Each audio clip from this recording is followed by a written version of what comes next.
O di ba, pinalaya rin sina Ka Eric at Lorraine Badoy.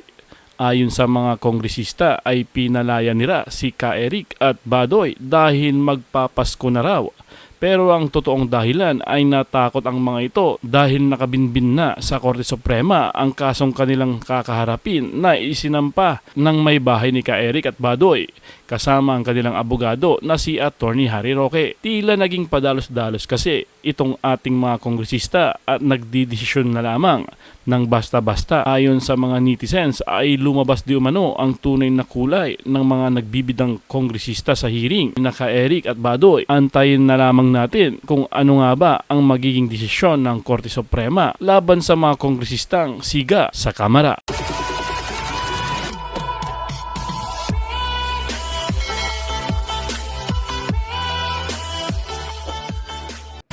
So napalaya na po sila ngayon. Nandun po ako, kasama nila ako sa kulungan nila kanina ng mga alas 5 nang lumabas po ang order na palayain sila. Mantakin nyo, hero pa ngayon ng Kongreso dahil ang sabi, palalaya sila in the spirit of Christmas on humanitarian grounds. Pero sa totoo lang po, alam na nila na nakabinbin na yung kaso ng habeas corpus at didinigin po yun ng korte. Kasi ang habeas corpus po, yan ang binibigyan ng importansya ng hukuman kasi wala nang ibang karapatan na maging mas important bukod siguro doon sa karapatang mabuhay kung hindi ang kalayaan ng mga mamamayan.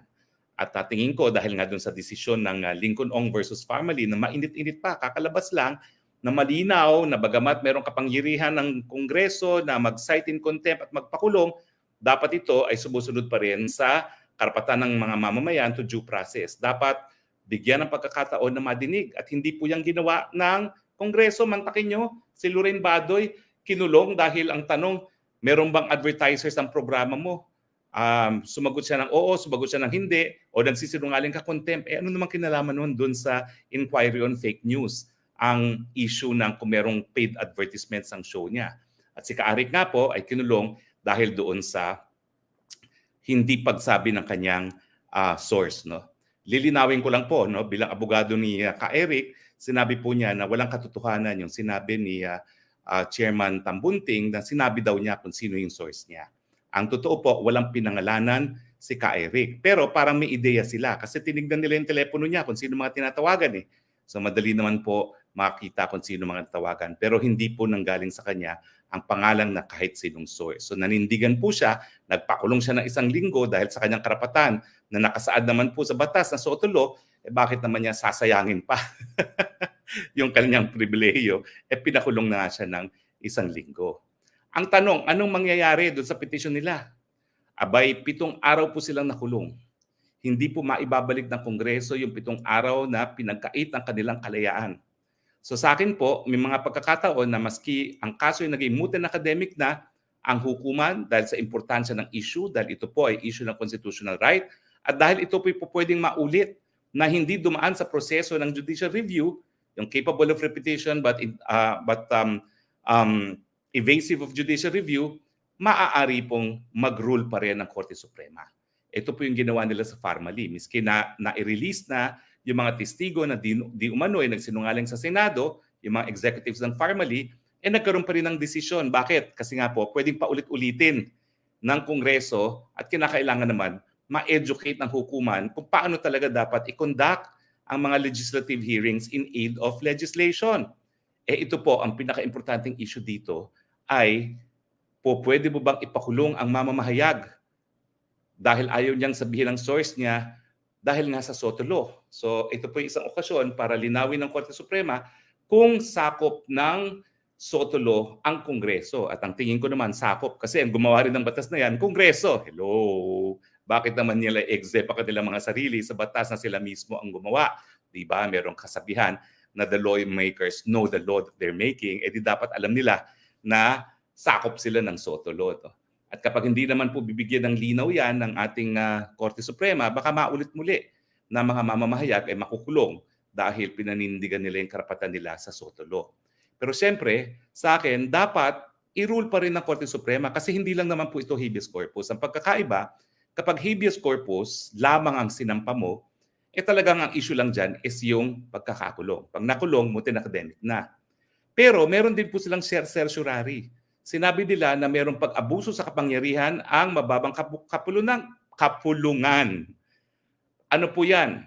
Yung hindi bigay importansya o bigay acknowledgement doon sa SOTO na may karapatan na wag magbigay ng source at saka yung pagkakakulong na walang due process. No?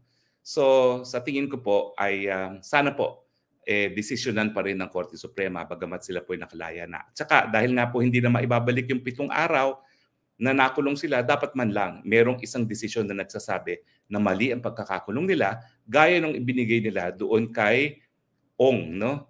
Doon sa Farmally na talagang bagamat napakatagal nilang nakulong at talagang too late na hero ng desisyon dahil napalaya na sila at nakulong silang napakatagal, nagkaroon sila ng vindication of rights na tinatawag na mali ang pagkakakulong sa kanila, illegal. Pero ang tanong, ano ba talaga ang target nitong nangyayari sa SMNI?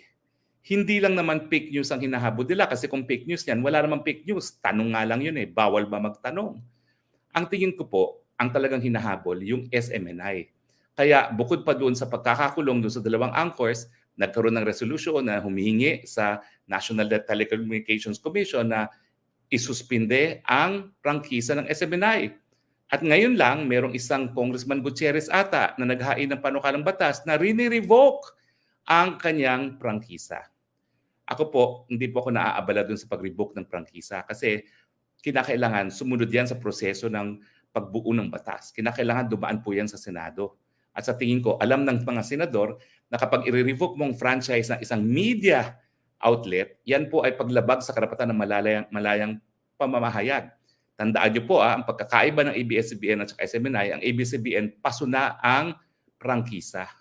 Pero ang SMNI, buhay na buhay pa ang prangkisa. At ewan ko kung alam niyo po bagamat panay ang banat ng ABS-CBN kay Duterte bilang siyang nagtanggal ng prangkisa ng ABS-CBN, samantalang ang Kongreso naman po ang tanging may kapangyarihan magbigay ng franchise, ang hindi alam ng marami, 5 taon nag-operate ang ABS-CBN na walang prangkisa. Hindi po yan tinutulan ni dating Presidente Duterte. 5 taon silang nag-broadcast na walang prangkisa. Pero siguro naman alam ng mga senador na kapag merong prangkisa at revoke mo yan, yan po ay paglabag sa malayang pamamahayag, yan po ay prior restraint, censorship, at subsequent punishment na rin kasi meron naman pong right to property yung may-ari ng franchise. No? So tingin ko po, walang mangyayari dyan sa panukalang batas na i-revoke. Ang gusto lang nila, diktahan ng National Telecommunications Commission na suspindihin ang prangkisa. Hindi po nila magagawa yan Kasi bagamat Kongreso rin ang bumuo sa National Telecommunications Commission, yan po isang quasi-judicial agency at dadaan din po yan sa proseso. Bibigyan din ng karapatan na madinig ang SMNI. Kung fake news ang kanilang pagbabasihan, malinaw naman po. Walang fake news. Kaya nga po nakapagtataka kung bakit ang Kongreso, bago nagpataw ng parusa ng pagkakakulong, bakit hindi inere yung video ng di umano ay fake news. Dahil makikita nyo, yun po ay tanong, hindi fake news. Hindi po yan statement of fact. Humihingi nga ng clarification kung totoo ba. Ang sabi ng source na 1.8 billion na ang nagastos ng speaker sa kanyang travel expense. So sa tingin ko po, mahinay ang basehan na yan. Yung sinasabi nila na nagpalit ng controlling interest, paano magpapalit po yan? Yung controlling interest ni Kibuloy, napakaliit lang, parang 1.8% lamang po. Ang controlling interest, dapat 50+1. At saka, kaya lang po nagbabago yan kasi siyempre sila po ay simbahan. Ang representante ng simbahan, yung pinakamataas na leader ng simbahan, gaya po ni Pope sa Catholic Church. Sa Kingdom po, dati, ang pinakamataas ay si Pastor Kibuloy pero meron na po siyang successor.